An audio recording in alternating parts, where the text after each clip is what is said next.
आप सभी का इस वीडियो में हार्दिक स्वागत है। यूपीटीटी 2022 के हिंदी प्रश्न पत्र का हल है और ये कोशिश की गई है कि इसमें रेडियो शैली में आप लोगों के समक्ष इनका हल रखा जाए, ताकि अगर आप कभी वीडियो देख भी नहीं पा रहे हैं तो सुन करके भी आप इसको उत्तर को आराम से जान सकते हैं। तो शुरू करते हैं। पंकज में कौन सा समास है? तो पंकज में बहुव्रीहि समास है। अयोगवा कहा जाता है अनुस्वार एवं विसर्ग को। एक और अजगरे लखी एक और मृगराय, विकल बटो ही बीच ही परियो मूर्छा खाए। बहुत ही महत्वपूर्ण पंक्तियाँ हैं, काव्य पंक्तियाँ हैं और अक्सर ये आती रहती हैं, तो इस पर ध्यान देने की आवश्यकता है। इसमें कौन सा रस है? तो इसमें भयानक रस है। से विभक्ति निम्न में से किस कारक के लिए प्रयुक्त होती है? तो ये जो है करण कारक की विभक्ति है। उसने नहाकर भोजन किया। उसने नहाकर भोजन किया। इस वाक्य में नहाकर निम्न में से किस क्रिया का उदाहरण है? तो ये पूर्वकालिक क्रिया का उदाहरण है। पहले उसने नहाया, उन्होंने स्नान कर लिया है और फिर वो भोजन कर रहे हैं। सूफी संतों की शैली है, तो मसनवी इनकी शैली है, मसनवी। गुड़िया के भीतर गुड़िया के रचनाकार कौन है? मैत्रेयी पुष्पा जी गुड़िया के भीतर गुड़िया की रचनाकार हैं। 100 अजान एक सुजान के रचनाकार का नाम है बालकृष्ण भट्ट। गोस्वामी तुलसीदास का निधन वाराणसी के किस घाट पर हुआ था? अस्सी घाट पर इनका निधन हुआ था। भक्तमाल के रचनाकार कौन है? नभादास भक्तमाल के रचनाकार हैं।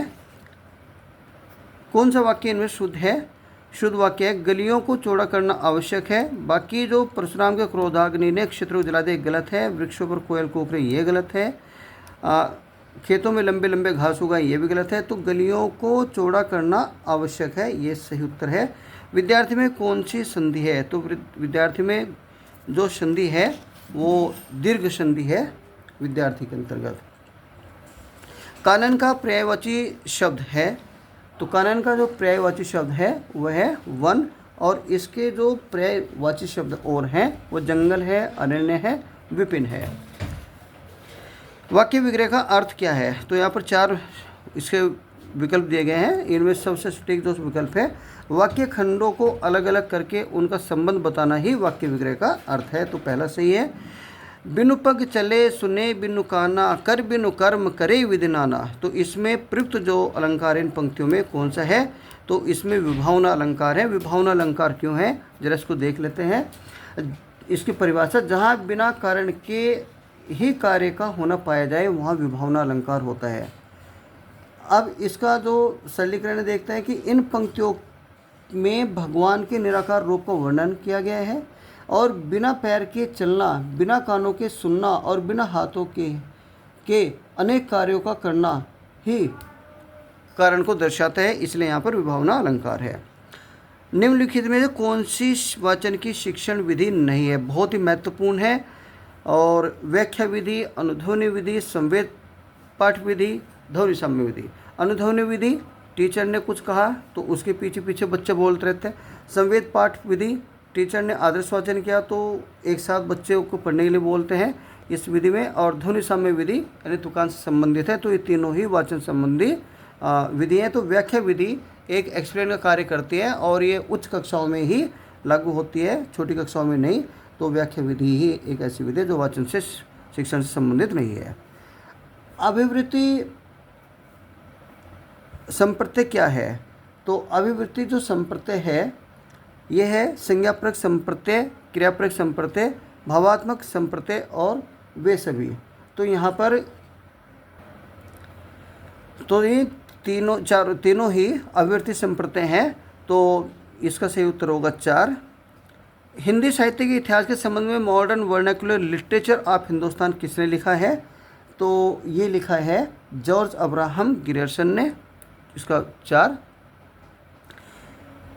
विरहनी बावरी सी भई ऊंची चढ़ी अपने भवन में टेरत, हाई दे ले अंचरा मुख अंशुवन पहुंचत, उघरे गाज सही किसकी पंक्ति है? तो ये सुप्रसिद्ध पंक्ति है मीराबाई जी की। इसके उपरांत हिंदी का पहला पत्र है। तो हिंदी का पहला पत्र है, बहुत ही महत्वपूर्ण है, उदंत मार्तंड है। सुई का तत्सम रूप क्या है? तो सुई का जो तत्सम रूप है वो सूची है। परिसीमन का विलोम है, ये जो परीक्षा पत्र में आया था। तो ये दोनों ही असीमन निर्सीमन इसका उत्तर है। तो इसमें आयोग ने निश्चित ही दोनों को सही माना, तो नंबर इसमें मिला ही मिला है। किसी निर्सीमन भी करा तब भी सही है, असीमन तब भी करा। तो इसका सही उत्तर असीमन है और निर्सीमन दोनों। धूसर शब्द का पर्याय क्या है? धूसर का है गर्दभ, तो 53 का हो जाएगा ए। भूतों अर्थात जीवों द्वारा होने वाला दुख वाक्य के लिए एक शब्द बताइए। तो भूतों अर्थात जीवों द्वारा होने वाला दुख वाक्य के लिए एक शब्द होगा हमारा आदि भौतिक। ऊंट की चोरी निहुरे निहुरे का अर्थ है, ये 4 विकल्प दिए गए हैं, तो इसमें इसका अर्थ है कि बड़े काम छिपकर नहीं किए जा सकते, तो इसका उत्तर 2 होगा। अब एक ये पैराग्राफ दिया गया है, और ये पैराग्राफ के लिए मैं आपको बता दूं ये बहुत ही आसान होता है और ये नंबर समझिए कि फ्री के होते हैं। फिलहाल इसे पढ़कर देखते हैं। धर्म पालन करने के मार्ग में सबसे अधिक बाधा चित्त की चंचलता, उद्देश्य की अस्थिरता और मन की निर्बलता से पड़ती है। मनुष्य के कर्तव्य मार्ग में एक ओर तो आत्मा के बुरे भले कर्मों का ज्ञान, दूसरी ओर आलस्य और स्वार्थ पड़ता रहती है। बस अब मनुष्य इन्हीं दोनों के बीच में पड़ रहा है। अंत में यदि उसका मन पक्का हुआ तो वह आत्मा की आज्ञा मान करके अपना धर्म पालन करता है, पर उसका मन द्विधा में पड़ रहा है तो स्वार्थपरता उसे निश्चित ही घेरेगी और उसका चरित्र घृणा के योग्य हो जाएगा। तो इससे संबंधित थोड़ा और पैरा है।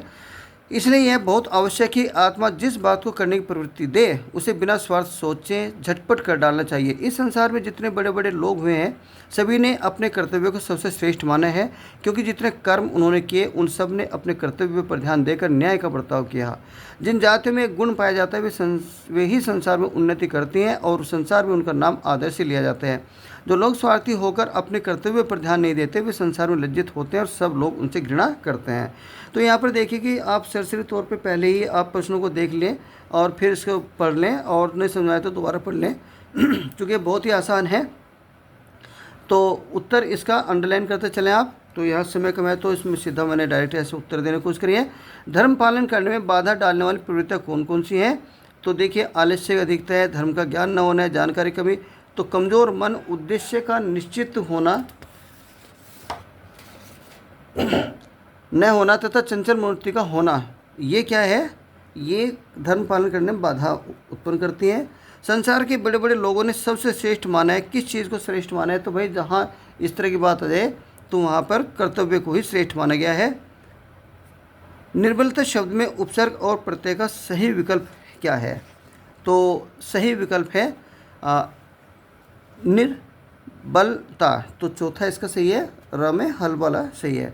कायर की भाववाचक संज्ञा क्या है? तो कायर में ता प्रत्यय जोड़ दिया तो कायरता हो गया है, तो इसकी भाववाचक संज्ञा कायरता बन गई।